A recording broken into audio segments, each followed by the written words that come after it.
안녕하십니까, 이피아더입니다. 저희가 최근까지 채권에 관련된 말씀을 주로 많이 드렸는데요. 그 이유는 앞서 이제 프레젠테이션들에서 공유드렸던 것처럼 미 연준이 여전히 금리를 올리는 데 있어서 되게 공격적인 입장을 가지고 있고, 그러다 보니까 주식시장을 비롯한 채권시장을 망가뜨리는데 큰 기여를 하고 있기 때문에 금리를 위주로 주로 설명을 드려왔습니다. 하지만 그러니까 내년에 만약에 불황이 와서 결국은 통화정책이 완화적으로 돌아설 수밖에 없는 환경이 온다라고 했을 때는 분명히 채권시장이 우호적인 분위기가 형성이 되겠지만 채권보다 훨씬 가격 조정이 많이 일어난 주식의 경우에 같은 경우는 그 반등의 폭도 상당히 크게 나타나지 않을까 싶습니다. 그런데 만약에 그 금리의 움직임도 중요하지만 GDP의 움직임이 무엇보다 주식시장에는 크게 작용을 하고 있습니다. 2022년 1분기와 2분기에 보면 GDP 값이 마이너스를 가지게 되고 주식시장 S&P 500 기준으로 약 마이너스 22%에 가까운 손실을 기록하게 됩니다. 이 이야기는 물론 개별 주식 회사별로 기업별로 보게 되면 꼭 경제가 좋았을 때 주가가 오르는 것은 아닙니다. 오히려 경제가 나쁠 때 주가가 오르는 주식들도 있고요. 반대로 반대의 경우도 많습니다. 하지만 시장 전체로 놓고 봤을 때는 아무래도 GDP의 움직임, 경제의 움직임과 주가 지수의 움직임은 따로 가기는 상당히 어려워 보입니다. 그렇다고 한다면 올해 하반기에 들어와서도 3분기에 4분기에 들어와서도 보면 GDP가 반등이 나오니까 아무래도 주식시장도 한 2에서 4% 정도의 플러스 값을 실질적으로 성과를 내는 그런 이제 경험을 하고 계시는데요. 그러면 아무래도 주식 사는 시점은 이런 부분을 감안하시게 된다고 한다면 확실하게 좋은 힌트를 얻으실 수 있게 됩니다. 왜냐하면 내년 1분기는 어느 정도 거의 0에 가까운 수준의 GDP 성장이 나오기 때문에 좀 부정적일 것 같고요. 그리고 2분기는 가장 많은 하락폭을 가지게 될 것 같습니다. 물론 이 데이터는 옥스퍼드 이코노믹스에서 사실 작성한 자료이긴 한데 시장의 어떤 일반적인 부분과 크게 다르지는 않고 있습니다. 그렇다고 한다면 가장 나쁜 시기는 2분기고요. 2분기에 나빠지는 부분을 보고 시장에서 추가적으로 더 나빠지진 않겠구나. 나빠지는 폭이 이제 좀 줄어들기 시작했구나. 오히려 4분기가 되면 확실하게 반등이 나오겠구나. 라는 이제 이런 시장의 투자자들의 어떤 컨센서스. 사실은 이제 시장에서 생각한 투자자들의 어떤 심리적인 불황이 어느 정도 해결이 되는 그런 국면이 나올 텐데 그게 1분기냐, 2분기냐, 혹은 3분기냐. 이제 그런 식으로 이제 따져보게 될 것 같습니다. 물론 이미 2023년 기준으로 기업 이익 추정치가 EPS가 올해에 한 5에서 10% 정도 감소하는 것으로 지금 추정치가 많이들 나오고 있는데요. 그러다 보니까 이익 추정치가 나빠지기 때문에 그런 것들을 보고 주가가 선행해서 빠지는 경향이 이미 나타나고 있고요. 시장에서는.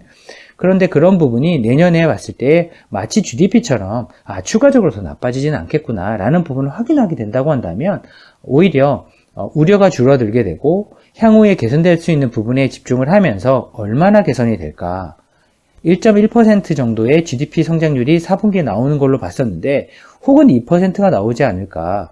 즉 2021년에서 2022년, 2023년 가면서 계속 GDP가 꼬꾸라졌었는데 이런 부분이 반등이 나오게 될 텐데 얼마나 나오게 될까? 만약에 2022년 정도나 2021년 정도까지 반등이 나온다고 한다면 주가가 그동안 얼마나 많이 빠졌을까? 이런 식으로 이제 사실은 시장에서 계산을 할 수밖에 없게 될 것 같고요. 그러다고 한다면 그러니까 EPS, 기업의 이익이라는 것이 감소했던 부분만큼 회복될 수 있는 부분을 따져보면서 목표 수익률을 정하게 될 것 같습니다. 그러면 정리를 해보자고 한다면 만약에 이런 비관적인 시나리오가 1분기에 반영이 다 된다. 그러니까 2분기나 3분기가 너무 나쁠 것 같다라고 생각해서 주가가 선조정 받는다고 한다면 생각보다 빨리 바닥을 잡을 수도 있을 것 같고요. 만약에 2분기에 GDP가 가장 많이 망가지는 것을 보고 진짜 불황이 왔구나.